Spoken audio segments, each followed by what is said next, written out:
Students, welcome to Dr. Saurav's classes, and today we are solving ISI MTech CS paper PCA 2025. So here we are having question number 4.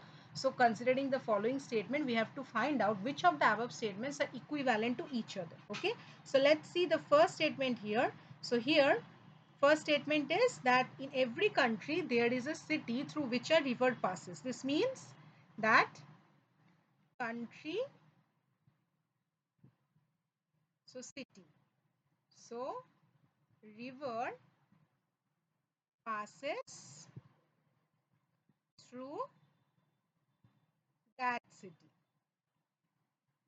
Okay, so at least we can say that at least one rivered city exists in every country.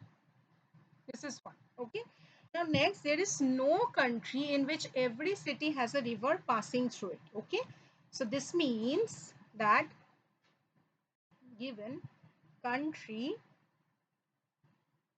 city, river passes through city. This is one. And next, country, and this is city. So no river passes. This means, okay. So every country there exists at least one city without a river. Now the third thing, this is not equivalent to S1. Why? In fact, it's a more like a negation of all. We can understand there is no country in every country, so there is negation. Now there is no country at least in which there is no city through which a river passes. So this means that country and city.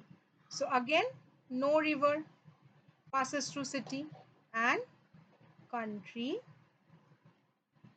and city.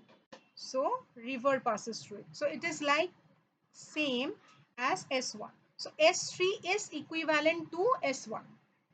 And finally the S4, in every country, every river passes through a city. So this is a different structure. That means country and then river. Okay. So city such that river passes through city. So this is not equivalent to any of the others. So finally my correct option is option B. Best of luck, students.